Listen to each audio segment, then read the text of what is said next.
నేను చెప్పబోతున్న ఈ ఆలయ చరిత్ర ఏదో సినిమాలో చూపించిన అద్భుతంలా ఉంటుంది. ఆధునిక భారతదేశంలో తొలి శివాలయం తెలుగు నేల మీద ఉంది అనేది చారిత్రక పరిశోధకులు తేల్చిన నిజం. దేశంలో ఏ శివాలయాలకు లేని ప్రత్యేకత ఈ ఆలయానికి ఉంది. మామూలుగానే శివుడు అంటే మనకు తెలుసు, మొక్కంగానే ఆయన మన కోరికలు తీర్చేటువంటి పరిస్థితి ఉంటుంది. బట్ ఇక్కడ ఉన్నటువంటి ప్రత్యేకమైన లింగము మరింత స్వర్ణముఖి నది కూడా స్వామివారికి కూడా ప్రతి 60 సంవత్సరాలకు ఒకసారి భూగర్భ మార్గం ఉన్న బట్టి స్వామివారికి అభిషేకం అవుతుంది. ఇక్కడ ఈ రోజు మనం చూడబోయే శివలింగం చాలా ప్రాచీనమైనది అండ్ చాలా ప్రత్యేకమైనది. ఎందుకంటే మీరు ఇండియాలోనే కాదు, ప్రపంచవ్యాప్తంగా ఎక్కడ కూడా ఇట్లాంటి శివలింగాన్ని మీరు చూసుండరు.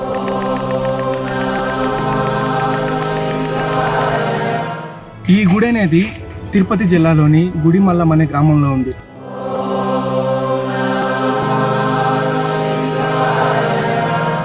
ఈ శివాలయం భారతదేశంలోని మొట్టమొదటి శివాలయం. 1954లో భారత పురావస్తు శాఖ ఆర్కియాలజికల్ సర్వే ఆఫ్ ఇండియా ద్వారా ఈ ఆలయంలో పరిశోధనలు జరిపింది. ప్రస్తుతం ఈ ఆలయం ASI కంట్రోల్లో ఉంది. 1911లో గోపీనాథ్ రావు అనే ఆర్కియాలజిస్ట్ ఇక్కడ పరిశోధనలు చేసి ఈ ఆలయాన్ని వెలుగులోకి తీసుకుని వచ్చాడు. ఆ పరిశోధనలో తెలిసింది ఏంటి అంటే ఇది క్రీస్తు పూర్వం 2 లేదా 3వ శతాబ్దపు కాలానికి చెందిన ఆలయం అని. అంటే 2000 సంవత్సరాల పురాతనమైనది ఈ గుడి. ఈ ఆలయ నిర్మాణం అనేక దశలలో జరిగింది. పల్లవులు, చాళుక్యులు, చౌలులు, విజయనగర రాజులు, ఇలా ఒక్కొక్క టైం పీరియడ్లో ఈ ఆలయం అభివృద్ధి జరిగింది. ఇప్పుడు మీరు చూస్తున్న ఈ కుమారస్వామి విగ్రహం ఎంతో ప్రత్యేకమైనది. ఎక్కడ ఏ గుడిలో లేని విధంగా ఈ విగ్రహానికి 6 ముఖాలు ఉండి నెమలి వెనక్కి తిరిగి ఉంటుంది. ఈ ఆలయ నిర్మాణం అనేక దశలలో జరిగింది. పల్లవులు, చాళుక్యులు, చౌలులు, విజయనగర రాజులు, ఇలా ఒక్కొక్క టైం పీరియడ్లో ఈ ఆలయం అభివృద్ధి జరిగింది. ఇది భారతదేశంలోనే మొట్టమొదటి సూర్య భగవానుడి విగ్రహం అని ఇక్కడ ఉన్న వాళ్ళందరూ చెప్తారు.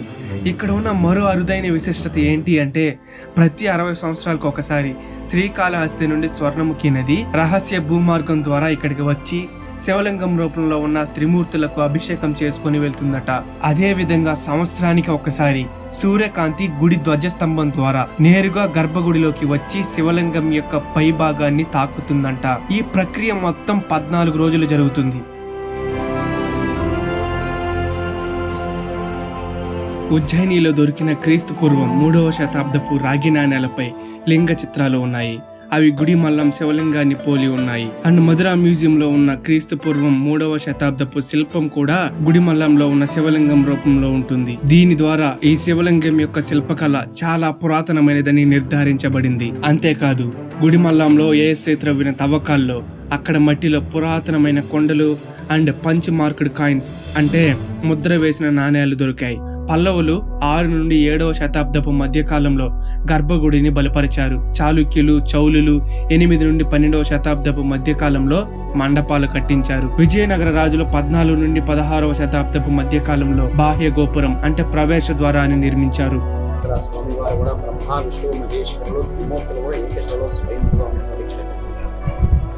క్రీస్తుకి పూర్వము 2600 సంవత్సరాల నాటి దేవాలయం.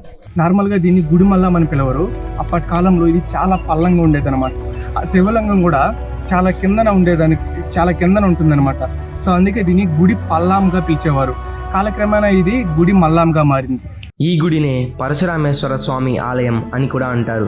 ఎందుకంటే పూర్వం పరశురాముడు తన తండ్రి ఆజ్ఞ మేరకు తన తల్లి అయిన రేణుకాదేవిని చంపి తిరిగి మళ్ళీ తండ్రి ఇచ్చిన వరంతో బ్రతికిస్తాడు. కానీ తల్లిని చంపి మహాపాపం చేశాను అని బాధపడుతూ ప్రాయశ్చిత్తం కోసం ఎంతో మంది ఋషులను సలహా అడగ్గా అప్పుడు తన తండ్రి అయిన జమదగ్ని మహర్షి శివుణ్ణి ఆరాధించమని చెప్తాడు. దాంతో పరశురాముడు శివుణ్ణి ఆరాధించడానికి బయలుదేరుతాడు. అలా వెళ్తుండగా దట్టమైన అడవి మధ్యలో ఒక శివలింగం కనిపిస్తుంది. ఆ శివలింగాన్ని చూసి పరశురాముడు మైమర్చిపోయి అక్కడే తపస్సు చేయడం ప్రారంభిస్తాడు. అక్కడికి దగ్గరే చిత్రాల కొలను అని ఒక కొలను ఉండేది. దాంట్లో ప్రతిరోజు ఒకే తామర పుష్పం పూసేది. పరశురాముడు ప్రతిరోజు స్వర్ణముఖి నదిలో స్నానం చేసి వచ్చి ఆ తామర పువ్వును తీసుకువెళ్లి ఆ శివలింగానికి పూజ చేసేవాడు. అడవి జంతువుల నుండి ఆ కొలన్ని అండ్ ఆ తామర పువ్వుని కాపాడడానికి చిత్రసేనుడు అనే రాక్షసుని కాపలాగా నియమించాడు పరశురాముడు. దానికి బదులుగా ప్రతిరోజు ఆ యక్షుడికి ఒక జంతువును ఏదో ఒక పానీయాన్ని ఇచ్చేవాడంట. ఈ చిత్రసేనుడు అనే రాక్షసుడే బ్రహ్మ. పూర్వ జన్మలో శాపగ్రస్తుడై ప్రస్తుతం ఇప్పుడు ఇలా ఉన్నాడు. ఇలా పరశురాముడు ప్రతిరోజు ఆ శివలింగానికి పూజ చేస్తూ ఉండేవాడు. ఒకరోజు పరశురాముడు రావడం ఆలస్యం కావడంతో ఆ యక్షుడే పూజా కార్యక్రమం మొత్తం చేసేస్తాడు. తర్వాత పరశురాముడు వచ్చి చూసేసరికి పూజ మొత్తం జరిగిపోయి ఉంటుంది. అది చూసి ఎవరు చేశారో అని అడగ్గా రాక్షసుడు నేనే అని చెప్తాడు. దాంతో పరశురాముడి కోపం వచ్చి చాలా భీకరంగా 14 సంవత్సరాల పాటు ఆ రాక్షసుడితో యుద్ధం చేస్తాడు. ఈ క్రమంలోనే ఆ భయంకరమైన యుద్ధం కారణంగా గుడి మొత్తం పల్లంగా అవుతుంది. ఆ రాక్షసుని ఎలా అయినా చంపాలని పరశురాముడు ఆ రాక్షసుడి భుజాల మీద ఎక్కి నిలబడతాడు. రాక్షసుడు ఆ బరువుని మోయలేక పరమశివుని ప్రార్థించగా శివుడు ప్రత్యక్షమయ్యి తమ భక్తికి మెచ్చి ఇద్దరిని తనలో ఐక్యం చేసుకుంటాడు. అందుకే ఈ ఆలయాన్ని పరశురామేశ్వర స్వామి ఆలయం అని కూడా అంటారు. గుడి బయటికి వెళ్ళి గుడి గోపురం చూసినా, గుడి లోపల గర్భగుడి చూసినా, ఏనుగు కూర్చున్నటువంటి వెనకాల భాగం గజపృష్ఠాకారం కలిగి ఉంటుంది. ఈ ఆలయం యొక్క గర్భగుడి వెనక భాగం అర్ధ చంద్రాకారంలా ఉంటుంది. ఇది బౌద్ధ మందిరాల శైలిని పోలి ఉంటుంది. ఇటువంటి ఆలయాలు క్రీస్తు పూర్వం 4వ శతాబ్దంలో కనిపిస్తాయి.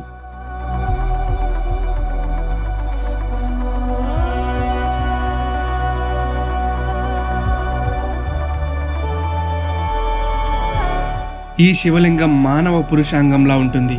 అండ్ ఇదే ఇక్కడ ప్రత్యేకత. ఈ విగ్రహం 1.5 మీటర్స్ హైట్, 0.3 మీటర్స్ విడ్త్ ఉంటుంది. దీన్ని శతవాహనుల కాలంలో ప్రతిష్ఠించారు. ఈ లింగానికి క్రింది భాగంలో యక్షుడు లేదా రాక్షసుడు రూపంలో ఉన్న బ్రహ్మదేవుడు మనకు కనిపిస్తాడు. ఆ రాక్షసుడు పైన పరశురాముడు నిల్చుకొని కుడి చేతిలో జింకని, కొంతమంది దీన్ని పొట్టేలు అని కూడా అంటారు, ఎడమ చేతిలో నీటి కుండ అండ్ భుజం మీద పరశుని ఉంటుంది, అంటే గాండ్ర గొడ్డలి. ఇలా పరశురాముడు ఆ యక్షకుడిపై నిలబడి ఉంటుంది.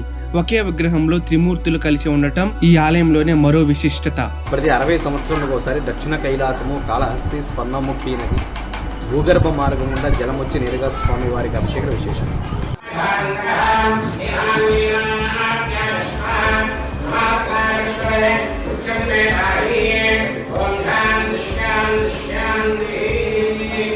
సృష్టి స్థితి లయకారకులు ముగ్గురు కూడా ఏకశిలలో స్వయం నడిపే దేవాలయం.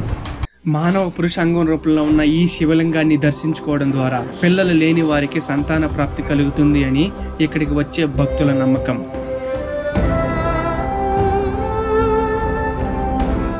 ఇక్కడ మనకు ఈ ఆలయానికి సంబంధించిన శాసనాలు కనిపిస్తాయి. 9 నుండి 10వ శతాబ్దం వరకు ఇచ్చిన భూములు, డబ్బులు, పశువులు లాంటివి వివరాలు ఇచ్చినట్టు ఇక్కడ శాసనాల్లో నమోదయ్యాయి. 1127 CEలో విక్రమచోళుడు అనే రాజు ఈ ఆలయాన్ని పూర్తిగా తిరిగి నిర్మించాడని ఇక్కడ ఉన్న ముఖ్యమైన శాసనం చెబుతుంది. తర్వాత కాలంలో విజయనగర రాజులు, స్థానిక రాజులు, చివరికి 1801 CE వరకు కూడా ఇక్కడ ఒక శాసనం ఉంది. ఇవన్నీ కూడా వీటి ఆధారాలు. ఇది కేవలం ఒక మతపరమైన ఆలయం కాదు, శిల్పకళ చరిత్రలో ఒక మైలురాయి.